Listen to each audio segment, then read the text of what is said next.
欢迎收听1766网络广播电台1766，一起聊聊。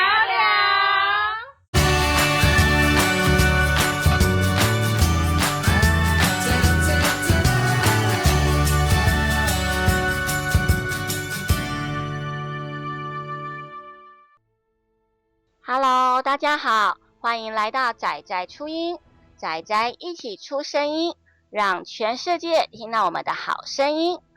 那大家好，我是 Aris 主持人。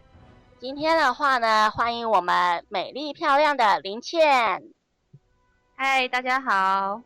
Hello， 林倩。是。那上次礼拜二有听到你在介绍魔兽世界哦，让我唤起了当年的这个游戏魂。哦，真的哪方面的游戏魂呢？那今天的话，就来跟大家介绍一下暴风雪吧。哦，好哦。暴风雪，你有知道这家公司吗？我知道暗黑破坏神跟那个魔兽世界我都有玩。哇，太棒了。对，应该讲说魔兽争霸啦、星海争霸啦，还有暗黑破坏神，都是这个暴风雪公司底下最有名的3款游戏哦。听起来老很大哦。对啊，超厉害的。对啊，为什么呢？为什么他们可以这么厉害？哇，暴风娱乐就这家公司，它是1991年的时候由那个加利福尼亚大学洛杉矶分校，然后3位毕业生共同创立的呢。哇，这所学校蛮厉害的。对啊，真了不起。那这3款游戏为什么会这么厉害哦？我们赶快来看一下。其实暗黑破坏神它在1996年就已经出了就第1代就已经出了。哦，1996年那时候小倩有开始玩游戏吗？那时候我有玩任天堂而已耶。哇，那时候小倩还是在青春年华的时候呢。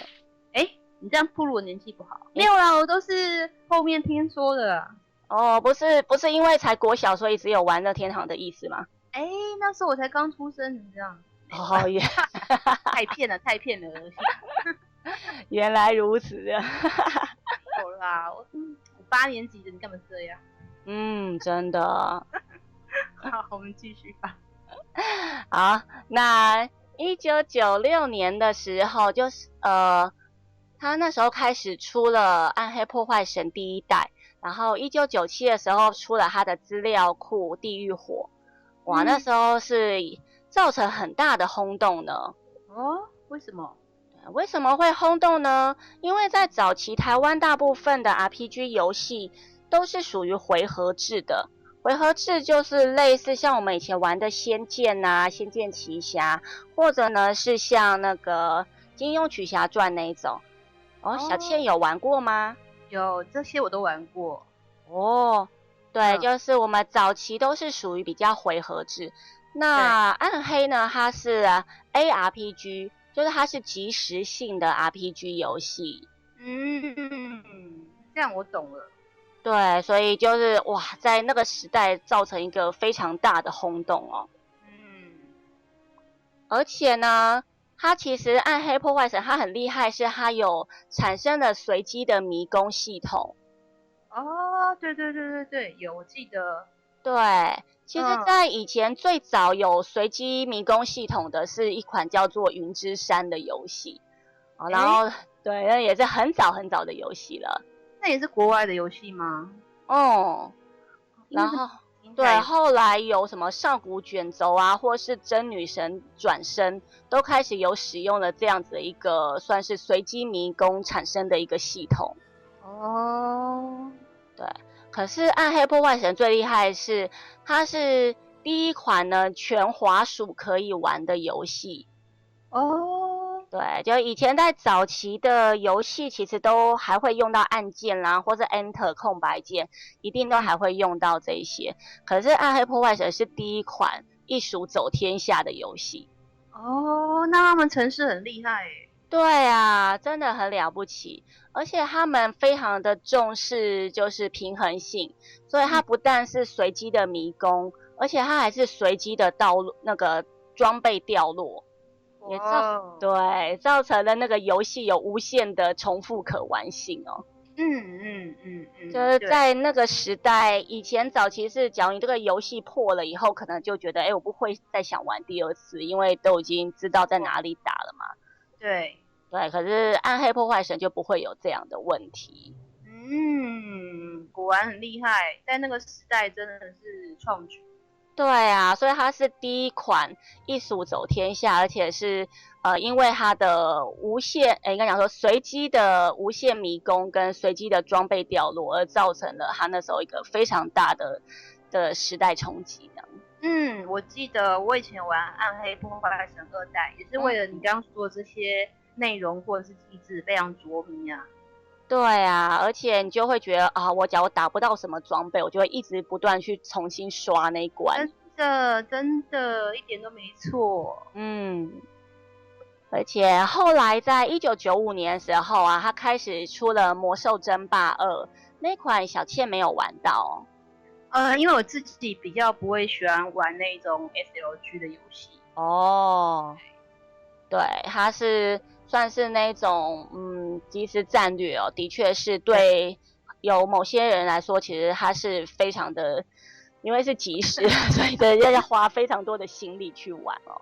因为我就是那一种，就是有某种那种强迫症，如果说我一个指令下错或怎么样，我就会想要整个重来这样。哇！玩那种游戏我可能会崩溃这样。真的我要重来。真的，那个光是一个建筑物盖错就很可怕了，就会想要把它毁掉的。那这样真的你不能玩这种游戏。对，我觉得耗费大量时间。真的，可能你就是最后要研究出一个那个完美的 SOP 这样子。我一定玩这种游戏，我要去先看好那个网友怎么说，然后就是 perfect 这样，就是你升级的是军种，干什么建筑物，一定要 perfect 这样。哇，我真的会花很多时间，所以就不行啊。可是我知道瑞斯对这个很厉害，对不对？像星海争霸这样的游戏。对，因为星海争霸当年有练过啊，就是跟你讲后来有练出一套 SOP 这样。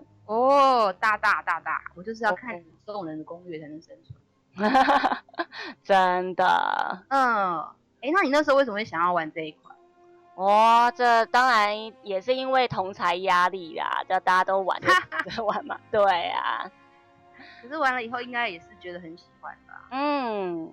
对。星海争霸我们等一下讲，我们先讲一下1995年的《魔兽争霸2》，它到底那时候造成一个什么样的创举呢？好哦。它那时候呢，它是第一个引进战争迷雾系统的游戏。就是说以前呢，假如说一般你只要开过那个小地图你都可以看到敌人在哪里，所以敌方的偷袭啦、埋伏啦，你就可以知道在哪里，就不会担心被埋伏这样。可是魔兽争霸2呢，1995年出的就它居然是第一款能够，就是你假如走过那个地方以后，经过一定的时间，你的小地图就会变黑暗，然后你就看不到别人埋伏到那边那样子。所以它就会听起来就是它让你不可预测性变很高这样。没错，就变成你要去斗智斗勇。或者我们就是要埋伏一个人藏在那一边，然后这样就突然看到怎么那个人死掉，就代表那边有敌军出现了这样。所以它的耐玩性很高就变成是斗智斗勇的游戏，你必须要揣测对方的心理太可怕了。所以他真的是在1995年的时候都可以想到这一些 idea， 真的是非常的厉害。强，难怪它可以成为就是这么的受欢迎的游戏。那你刚刚讲到的星海争霸，它是在1998年的时候出的。然后它是第一款3种族完全平衡的游戏。对，就是之前虽然也有什么文明帝国啦，或者是有其他的什么有理的复仇之类的可是那些游戏的平衡性都没有办法，就有可能说你同样的一个某一个种族，你假如练到很强的话，可以把其他的全部通杀。可是星海争霸，据说那时候还有光是这个游戏就有20个企划在，对，在衡量它的平衡性哦。好羡慕哦。对呀，真的是非常的厉害，差真多。所以台湾的游戏通常都几个企划？台湾的话大概2-3个左右吧，最多3个。通常一般是1个主企划啦，那假如真的不够的话，可能会讲到第2个这样。了解。对啊，有点伤感。没错。所以难怪他能够，光是你看3款游戏就已经有第1个这个艺术走天下，然后第1个战争迷雾跟第1个3种族平衡呢。我觉得这是游戏业的创举啊，真的是创举耶！我觉得很佩服他们当初怎么想到要这样做。对啊，所以那时候它就是等于是我们游戏业界的一个圣殿哦。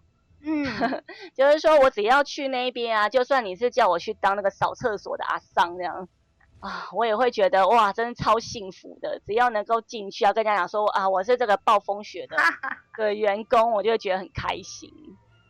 真的，不过直到现在，它还是世界非常厉害的一家游戏公司啊。对啊，可是呢，我们等一下再继续看下去。有玄机，真的。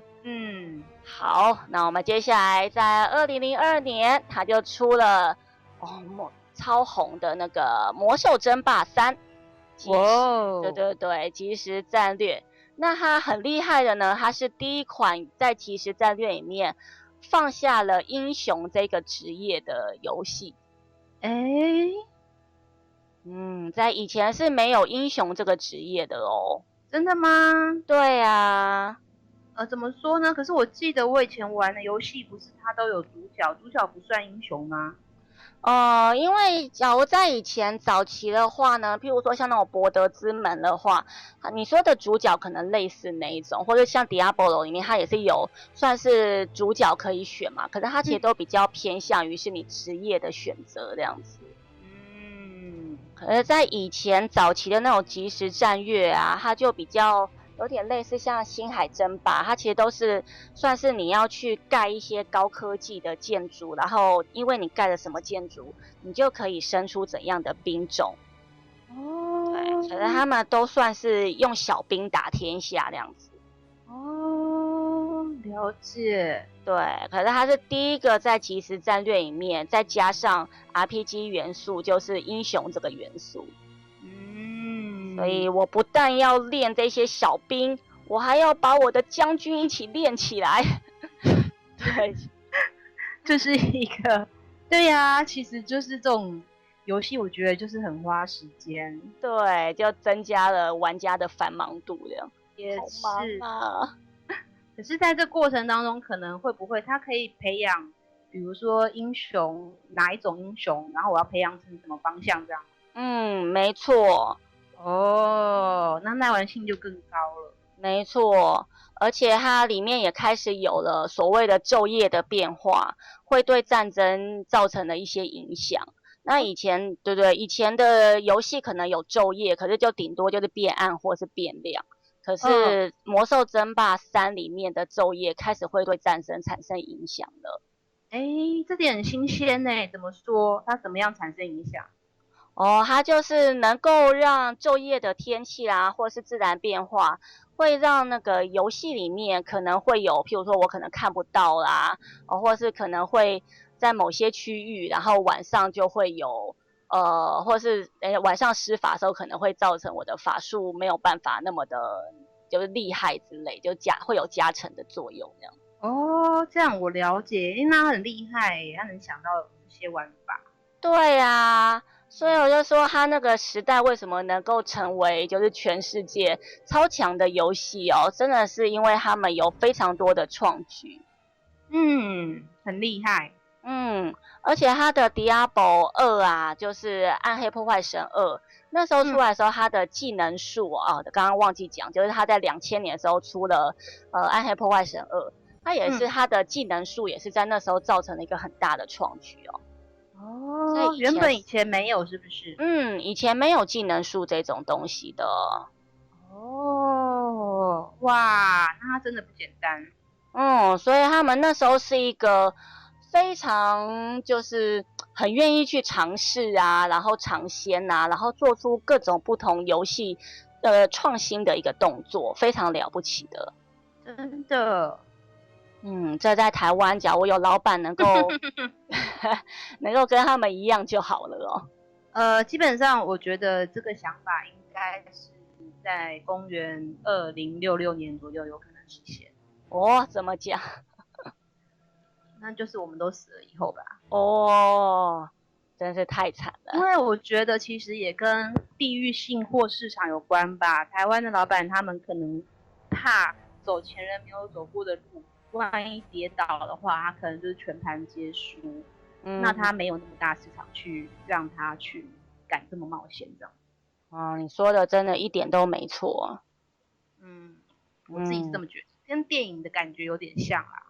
对啊，就是台湾老板他们会比较喜欢就是所谓的老二哲学，就是我不要去当那个第一个吃螃蟹的，那我只要在后面能够你吃肉我喝汤就好了，这样就是一个反正有别人走过了路会比较安全的概念这样。没错。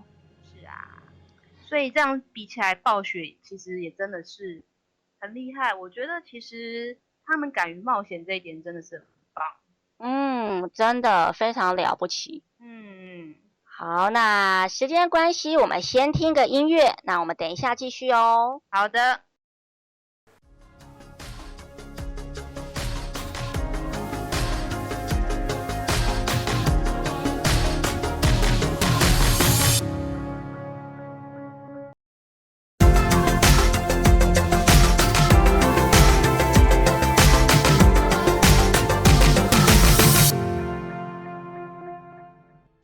Hello， 大家好，欢迎回到仔仔初音。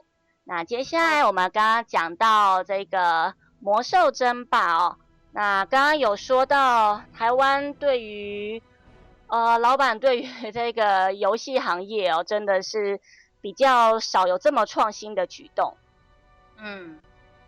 对啊，我也有学生问我说，老师为什么台湾那个游戏几乎都是代理大陆的？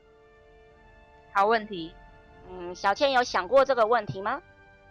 我是没有想到游戏，但是其实我常在想，跟朋友也在讨论，因为其实游戏产业的状况跟台湾影视的状况有点像。应该说大部分都是可能你们是用代理的嘛，那在台湾的话，可能就是偏向买国外的影集这样子。所以其实有想过。那你后来有想到什么答案吗？还是一样啊，就是因为如果用代理的，然后他去购买国外已经有一定口碑的游戏，比较安全嘛。那重新制作的话，第一个就是成本很高，第二个就是像我在我的走读光影节目中有提过的，电影拍摄是需要非常大的费用。那其实在电视方面，电视剧当然会相对少一点，可是也是一个冒险性的投资就对了。对啊，小倩讲的一点都没错，果然是有头脑的小倩啊。那游戏的部分也是这样吗？对啊，就游戏的部分，那时候我就反问我的学生说，假如今天呢，我跟我的金主讲说，投资者啊，我今天呢打算开发一款游戏哦，那我预定大概要花个1000万，然后要花大概1年到2年的时间，那我们会把这款游戏做得很好玩，我相信到时候一定会很卖的哦。好，那我问你，你觉得你会不会投资呢？我根据我的经验，金主一定会回答你说，你给我数字，然后他要的是很确定，比如他说你这个游戏是不是就像是哪一款，那你可以推估它可以卖多少钱，要不然你要是跟他说，可是我们这个就是创新的，不会像哪一款，他就说那我们再联络好了。真的就这样。对啊，就一样的问题，假如跟投资人讲说，投资人，我们今天呢也是一样，我需要1000万的投资，可是我要代理大陆的游戏哦。那一款游戏在大陆呢，目前已经上市，例如说可能已经上市了1年了啦，然后它的成长率是多少啊？然后它上市1年以后可以赚到多少的钱啊？那预计我们几年以后就可以把成本赚回来了哦。这样马上就说，这样的话我们复制都可以商量看一下。哦，真的，你看，要这么简单的问题就可以看出为什么台湾的老板宁愿去代理大陆的游戏，而不自己去做游戏了。而且像我其实本身一直都很喜欢玩游戏，然后也都有在玩游戏。我觉得这几年大陆的游戏产业似乎是越来越进步吗？可以这样讲。我觉得大陆的游戏产业非常厉害的是，他们很会吸金，真的。对，我觉得这个台湾应该要跟他们学习一下。因为我最近其实有在玩一些手机游戏，然后应该都是大陆那边的这样。是的，我觉得他们非常会做一些机制，让玩家不停的掏钱。没错，对，就你可能一定要。你可能会有那个什么 PK 还是干嘛的，或者是有一些任务就是要叫你去做这件事情，那你可能是一键让它自动完，可是问题是你就要一直吸你的战力，你的战力如果不够强，就是会被人家打架，对，那就会很不舒服，所以你就会一直去买东西，或是买什么这样。对啊，而且他们很厉害，是他会去做那个 VIP， 譬如说，对，可能你现在就想说，我只是花个30块好了。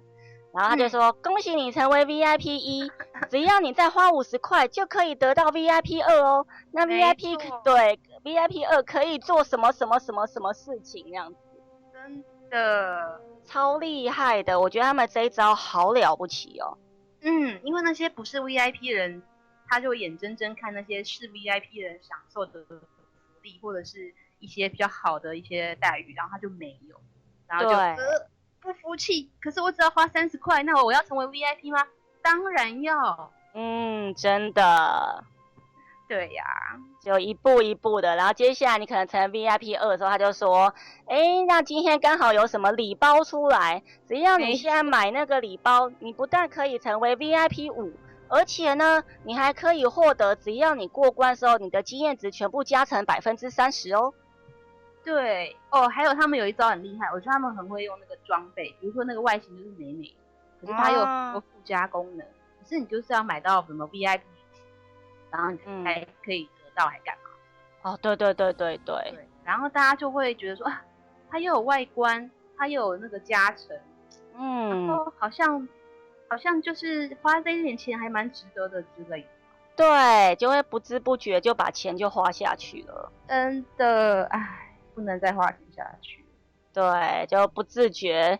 听说之前他们有那种什么游戏呀，曾经就吸金，什么一个人要花费到10几万，对，才能够有耶。有认识这样的玩家真假的？真的啊，因为我最近其实手机有装2款游戏，然后这2款游戏其实就是我们刚刚讲的那种状态。那我算是小资玩家吧，是公会里面真的有那一种大咖。然后为什么我知道他是大咖？因为游戏有时候会推出那种很夸张的东西，比如说什么今天消费满1万，然后就送你什么某某装，然后跟什么什么什么这样子，然后他就立马买耶，哇，立马哦，对，他就立马买，然后买了以后他就穿，然后穿了以后他可能就是我们就看到之类的，或者是他就会说他有买，然后我们就看到他真的是穿那一套，哇塞，然后就问他说你今天真的花1万买哦，因为有那个赖的群组，对啊，哎呀这个还好，什么拜托什么他在这款游戏目前为止已经花了什么10几20万之类的，哇塞，对啊，就是很想问他说请问你的工作室对，真的会很想问他，对啊，怎么会这个样子？太厉害了。然后每次看到我都会不自觉的觉得说我应该想办法，就是找一些像比如 Aris 这样的人，然后我们来弄一款游戏。真的。就是你知道一些虚拟的东西，然后大家就买一买，你也不需要什么客服人员这样。哇，可能要程式人员啊。对啊，程式人员一定要啊。其实重点就是说，如果你开发一款游戏，然后能够成功吸金的话，我觉得那个这样真的是很赚钱，但是相对它前面的投资也很大。因为其实游戏里面的东西，就像男生可能他就像女生的话，就是现实中可能要买什么 LV 包包啊，别人会觉得哇，好羡慕你哦，你好厉害哦。或是男生可能要买个什么名车啦、跑车之类的。可是游戏中的话呢，你可以用很少量的钱就可以买到，譬如说好的装备啊，或者是就可以买到让人家觉得很羡慕的东西。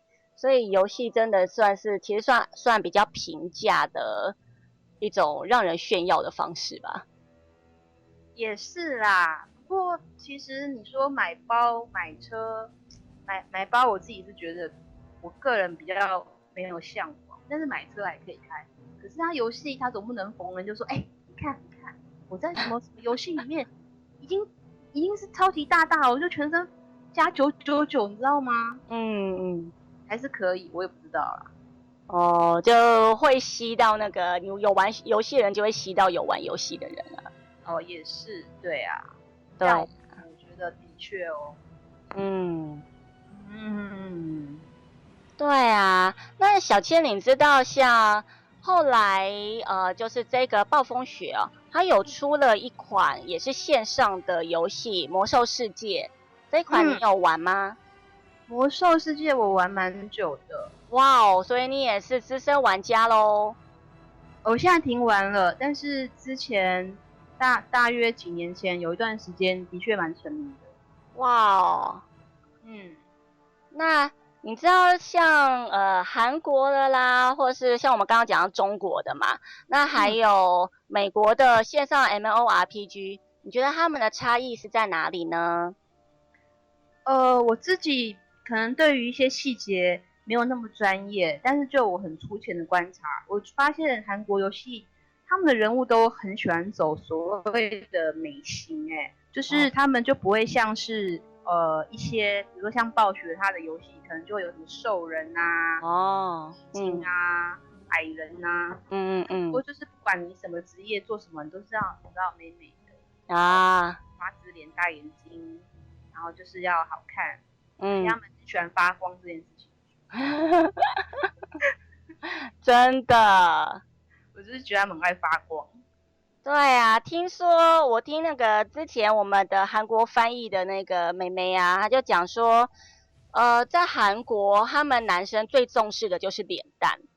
哦。对，就是台湾的话，台湾的男生他可能会看什么？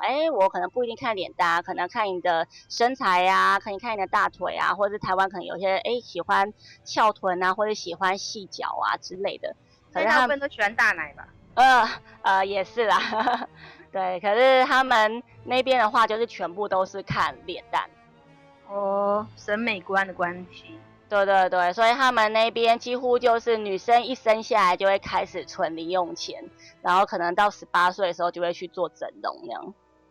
那意思是说，他们认为那一种有些女生她生下来可能也不会丑，只是长得比较一般，他们觉得这是不能接受的。假如到不会丑的话，应该假如是那种化妆可以就是 OK 的话，应该就还好吧。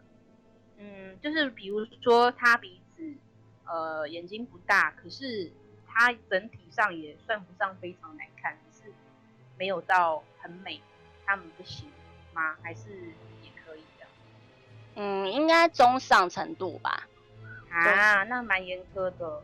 对啊，因为他们那边，所以他们那边的微整形才会那么的盛行啊。所以就会变，他们后来就是人家都笑说韩国就是复制人大军。就是他们可能如果说从小时候就接受整形这件事情，表示父母也接受啊，不然小孩子哪有那么多钱可以让他去到10几岁整形之类的。对啊。所以他们就是应该讲说民族性就是这样吧，所以就像你刚刚讲的，有一定要美型什么种族都是要美的。而且我觉得他们超级热爱，就是除了美型之外，他们就很热爱就是要发光这件事情。什么东西就是要强化，然后哇，越闪越好的。哦，真的。就是我自己个人观察，我是觉得啊，在譬如说刚刚有讲到中国大陆的游戏嘛，中国大陆的游戏的话，它就比较偏向于，它会让你一直去譬如说钻研某某什么东西第一啊，譬如说什么 VIP 第一啊，或者是你可以成为伺服器的第一啊，或者是就是他比较在意的是那种荣誉感，对不对？或者是让你觉得，你是这个譬如说某个行业里面的佼佼者那种，就是荣誉感的那种感觉这样。对，那韩国游戏的话，我觉得它就比较偏向于，就是反正等高的人就是可以欺负等低。真的耶。对，他们对于生活职业玩家反而不会那么的在意，他们就是很在意的就是等级，例如说，我就一定要是这个种族里面的等级最高的啦，或者是那个装备最好的啦，这样子。他们就比较在意的是练功这一块啊。对啊，所以人家才会说泡菜游戏就是练功游戏啊。真的。对啊。那美国的游戏我觉得很棒的是，像为什么我觉得魔兽世界可以撑那么久啊，是因为他们其实美国的游戏他们都会比较着重的是你的社交性。对，像我们之前啊，它这款游戏还没出来之前，有一款叫无尽的任务，EQ， 它一款也是在外国很红。那一款的玩法就是它有你可以做任何事情，它自由度很大。例如说，你今天我可以说我不想要当战士了，然后我想要去采草药，你就去当一个采草药的生活玩家。那当你在采草药的时候，你的技能就是采草药技能会上升，然后你的战斗技能可能会很缓慢的下降。然后它的技能非常多，你可以就是我就专门去钓鱼啊，我可能专门去种菜啊，然后专门去采草药啊那种。所以它就是为什么叫无尽的任务，就是因为里面你可以做的事情自由度很高啊，你不一定要只做一个战士，你可以做任何你想做的事情这样。EQ 那款游戏其实以前刚出的时候，就是我很想玩，所以我有买一下下这样。可是那时候它应该还算是beta版吧。对，然后可是后来那款游戏我知道好像并没有持续很久，然后就在台湾，我说在台湾。对，因为它是完全英文的，就是你要玩的话，几乎都是要打英文的。除了语言障碍的部分之外，我那时候其实有上那个巴哈姆特，看到蛮多玩家其实在抱怨说他们搞不懂这款游戏在干嘛。就是除了语言障碍，他们可能觉得说，你为什么不给我一条路走呢？你就明确说1、2、3、4、5，我接下来要干嘛？你自由度这么高，我有点搞不懂啊。对，你讲到这个很好玩，对。台湾玩家对于类似这种自由度很高的那个游戏，反而不知道怎么玩呢。对啊，他就会觉得说不知所措。对啊，像那什么创世纪神，或者是那个上古卷轴，那个台湾都是没有办法去玩的。就是台湾都希望说反正你就是给我就是练等级到5的时候，你就给我一个什么技能，然后到10的时候给我一个什么技能这样子。对，然后他们就会觉得说这现在我要自己去做什么，我怎么知道什么在哪里呢？对，麻烦啊。真的。所以我觉得还是跟民族性有一些关系吧。对啊，这样让我觉得有点悲哀。好，那时间关系，我先听一下音乐，那我们等一下继续哦。好。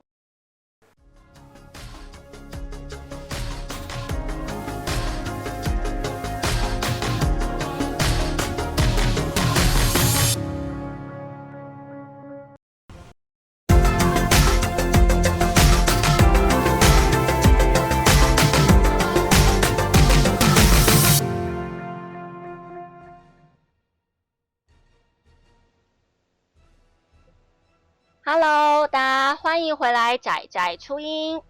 那我们刚刚讲到就是线上游戏各国的差异哦。那小倩有分享一下你刚刚对于 EQ 的这个游戏的心得，这样。对。哦，那这样讲起来，的确哦，你刚刚讲的很有趣的，就是台湾人对于这种自由度很大的游戏，非常的感到困惑，这样。对呀，因为我们的可能从小被培养的环境也就不是那样。对啊，我记得魔兽世界那时候刚开始玩的时候，好像50级就封顶了，还是40级就封顶了。我玩的时候是60耶。哦，到60了。对，我玩的时候啦。哦，对啊，那时候。因为我觉得他那款游戏很厉害的是哦，就是它会让你玩的是社交，怎么讲呢？它就是说，那我60级就封顶啦，那60级以后要怎么办？哦，就是对，你们就要去打副本嘛。对。那副本的话，就是你必须可能要40个人才能推倒一只王，或者是50个人才能推倒一只王这样子。没错。那假如说你平常呢，你以前在练功时候，你没有伙伴的话呢，你就很难去凑齐40个人。没错，所以他这个游戏非常讲求工会的功。是一个独行玩家，基本上在魔兽世界，大概最后就是在路上打小怪。哦，对，就很难再玩下去了。很难再玩下去的。所以它这款游戏就变成是，譬如说，因为你要等那个夜团啊，当然你也是可以说啊，那我们就一群不认识的人凑夜团，可是就很容易会说，那牧师要补谁啊？你要就会有那走位上的问题啦，或者是法师没有输出啦，或者是那个前面该挡的人他不想帮你挡，然后就躲掉那种。因为他那个魔兽，我知道我还有在玩的时候。它副本的难度是还蛮高的，听说后来的版本有降低，变得比较简单。可是我玩的那时候，就是很多副本都非常困难，它不但要走位，而且某些王可能要晕啊，有些要睡啊，有些要魅惑啊，有些要变羊啊，那都是很多不同的职业要做不同的事情。所以你团队默契如果不好，就像你刚刚讲的野团，基本上那个除非那个该玩家都对该副本非常熟悉，否则你那个 GG 的几率是非常非常高。没错，专业的工会的话，甚至还会有那种专门的牧师，然后去专门帮那个最厉害的前面几位坦克补血嘛。有啊有啊，工会都会有所谓的什么工会坦，工会固定几个角色职业是有固定的人去在出副本的时候扮演。在下不才也曾经扮演过工会一。哇哦！是的，因为在某一个版本，那个时候术士的重要性还蛮被提升的，就是有些副本的怪一定要用术士的某些技能去，可以说拖时间啦。比如说魅惑他，或者是你要派你的那个小鬼去干嘛？有些你要派你的巨魔去砍一下，有些要魅惑，有些要干嘛？所以那时候。术士这个职业的重要性就被提升。那因为那时候我是刚好是该工会比较高等的术士。哇哦！就因为应该说有的人他玩职业就会玩来玩去嘛，可能一下玩这个角色，一下玩。那我那时候因为就是喜欢术士，所以我从一路以来就是练术士。哦。刚好到术士重要那个版本的时候，就刚好变成是比较高等。而且在那之前的版本，术士其实都不重要，就是还蛮烂的，就是那时候比较弱势开始。那你这样子还能够玩得下去那可是如果你喜欢这个职业的话，你就可以忍耐。哇，所以就是对这个职业非常有爱这样子。可以这样讲，就是术士这个职业那时候我还蛮喜欢。像你讲的要加入工会啦，然后要多认识一些朋友啦，然后大家等级差不多才会愿意带你去推网这样。而且平常因为其实像它有很多副本，那有时候大家去刷副本可能就是为了装备嘛。那有些副本可能它就是专门只会出，比如说牧师的金装好了，那有的只会出什么法师好了。然后大家可能说，那我又不是练牧师，我干嘛可以去刷？你自己去就好啦。哦，那你这样想的话，以后牧师就不会来帮你刷。哦，所以就变成是说，不管是什么职业，就算不是你的职业，你也会陪对方去刷粉，因为当你需要的时候，你也不可能一个人下副本，而没有比如说坛啊，没有牧师啊，然后你就一个人觉得我是法师，我很屌，然后走进去可能不到30分就走出来了。所以你这时候你就会当那个别人需要的时候，你就乖乖说好啊，没问题啊，我陪你去哦。哦，了解。对啊，所以他在社交性这一点，应该说他也设计了一些机制，让你不得不去团队合作吧。真的是蛮厉害的耶，我觉得这样就可以看出各国的游戏文化会不一样哦。应该欧美的游戏，我自己还蛮喜欢的，就是他们通常很少有那种就是无脑刷等级的游戏吧，大部分都会有一个故事的架构。然后就像你刚刚讲的，团队合作的元素也很重要。不过其实到后面魔兽世界也被人家诟病的一点，就是因为它太需要团队合作了。所以变成是说，你知道人总是要去面对现实生活嘛。他有时候就是出一脚，你这个团就比如说坛今天有事，他不上线，那这一团就泡汤。哇，对啊，除非你有第二坛。可是因为他可能一个副本会掉的一个，比如说好，今天这个副本会掉坦克的最好的顶装，那他一定是优先让那个所谓的工会坦去拿这件装，就对。对啊。所以换句话说，副坦可能就没有这件装，他如果没有这件装，他可能就顶不掉这个副本，那他就是GG这样，就变成他最后粘着度会非常高，可是相对来讲，你的那个时间都会花在上面。对，可以这样讲，就是可能对有些人来讲，他就会觉得哇，这样每个礼拜要出副本，我就一定要去，这样好吗？难怪他这游戏其实从2004年就已经出了，就是已经在线上开始发售了，就一直到现在都已经2015年，还是有人在玩呢。过了10几年。对啊。你看台湾有很多线上游戏，例如说你看天堂好了，或者天2，反而都没有办法撑这么多年哎。天2我也没玩了。代理商嘛，伺服器都已经关掉啦，现在都是只有私服啊，或者是甚至可能就是去日本那边玩这样子。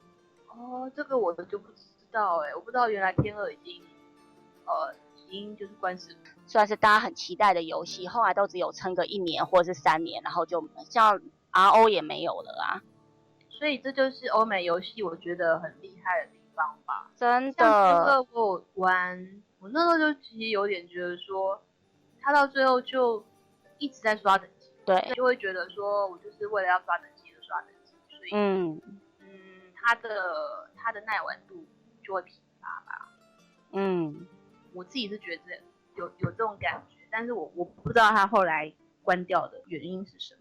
可能就像你讲的，大家可能就觉得那我玩这款线上游戏跟玩其他款的也差不多啊，那我就去玩一款新的之类的。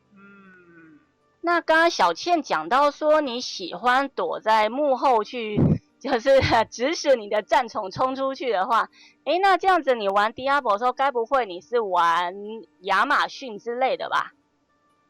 没有，玩 Diablo 的时候就没有选择亚马逊，因为主要是外观的问题啦。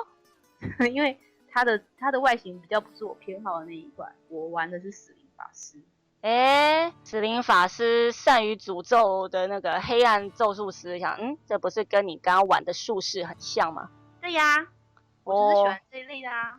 就是没有，因为我觉得它我可能比较喜欢玩的职业偏向控制系吧，不管是死灵法师，你看他们其实都比较偏向控制系的职业，就是要花很多时间去练习，就是你刚刚讲的控制的那种感觉。魔兽来讲，可能看到怪就是先放虫，然后从过去把它咬住之后，你就在它身上放一大堆 DOC 啊。对啊，我觉得它这还蛮有趣的。比起一级，有些比较一级就是发法术，或者一级就是上去打，它可能步骤比较多啦。也许你的手指比较灵敏之类的。但是我自己是觉得像那样子就很有趣啊，你可能可以让它慢一点死啊。如果你今天比较控制的话，这样从上去吸它，然后从慢慢打，然后这时候我在它身上放一点DOT，可是这时候我就可以去打第二只啊。对啊，我就让虫咬一只，可能我自己在身上放一些 DOT， 然后我用比较强的法术去对付第二只，然后等第一只怪差不多死的时候，我就要重去咬下一只，就是在它快要冲过来打到我的时候。哇，那这样你是双 CPU 嘞，可以同时对付两玩术士的大部分都会这样。可是当你们一起去打的时候，会不会有你还在控制那个小怪在前面挡，后面那个怪物就已经被什么法师啊，或是已经被其他野蛮人给杀死了之类，就是你完全打不到，会有这样的状况吗？还好，因为其实像这种控制系职业，它通常就是控制场面，不要让，因为法师很脆弱，他如果唱法可能又要一段时间，就是发技能的时间会比较慢。那这时候如果有其他怪咬他的时候，可能就是会需要一个控制系的职业去控制，先拉怪，讲白一点术语就是拉仇恨。怪法师正在打的时候，我就在他身上放 DOT， 帮助他的加速死。那当然最后主输出的那个输出量一定法师最高，这是一定的。基本上玩控制系职业的，我觉得他应该不会是追求主输出的心态的。了解。哇，你这样真的有把术士跟那个死灵法师的他们的一个精髓都有讲出来耶。就是追求的应该他的乐趣不是在哪，就可能就变成是场控吧。对，是场控的。哇，你不但在现实中是一个导演，连游戏中都是有这个导演的天分耶。只是说我自己还蛮喜欢那种感觉，因为其实像这一种控制系职业，他追求的可能就是说下很多 DOT， 这样子。最有成就感的可能就是说，因为我们都知道牧师在游戏里面是非常重要的角色，他又很忙，因为他要一直忙着去帮前面补血，然后他就通常蛮软的，他比较没有办法很快速把怪打死，他可能对啊，所以通常都不希望牧师被怪攻击。像玩牧师的人应该都很怕他正在补血的时候突然有被怪打他。对。可是他们仇恨值通常还蛮高。对啊，那怎么办？这时候就是需要像这种控制器的角色啊，把仇恨拉过来啊。因为坦在打怪，旁边不可能只有一只怪嘛，有其他一些奇怪的。那你的职务就是可能除了帮助输出以外，再来就是要保护好一些团队里面重要的治疗角色。那刚刚讲的是 D2， 那小千你有玩过 D3 吗？也有可是玩不久。我也是。为什么？因为 D3 实在是太坑钱啦。真的，你跟我原因一样。真的，他在2012年发行了 D3，哇，跟当年2000年的时候发行 D2 嘛，所以那时候等于是整整隔了12年的一个期待啊。玩家那时候充满了无限的期待。对啊，说到这一点，我跟你一样，那时候D3出来的时候，这些有玩过D2的老玩家都是抱持那种非买不可的心态，你知道？结果真的OK， 拜。真的超难过的。我是觉得它太夸张了，因为身为一款单机游戏，你就像是那种免洗网游一样的嘛，就应该比如说玩家花1-2千块钱已经去买你的游戏了，那后面资料片更新其实也都是要付费。那他那段时间出的拍卖场真的是糟糕。譬如说你本来只是打小怪，然后到后来要打精英怪，那个也差太多了，完全就是打不过，就除非你一定要去买东西这样子。这就是他被人家骂得很重的原因，就额外的花钱去买这些装备，才可以打到比较大的，就是说魔王之类的。你就干脆做免洗游戏就好了。对啊，这么多收钱。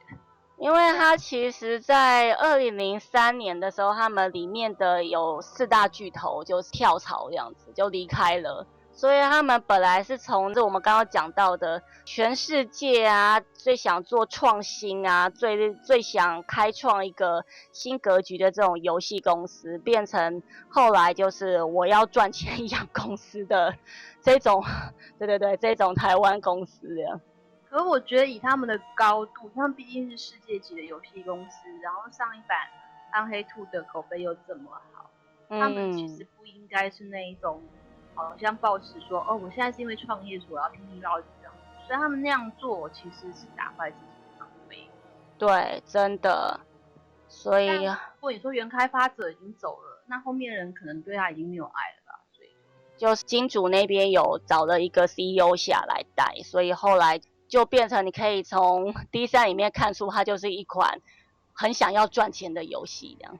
可是我觉得这样吃相难看，因为他们不应该是做这种事情。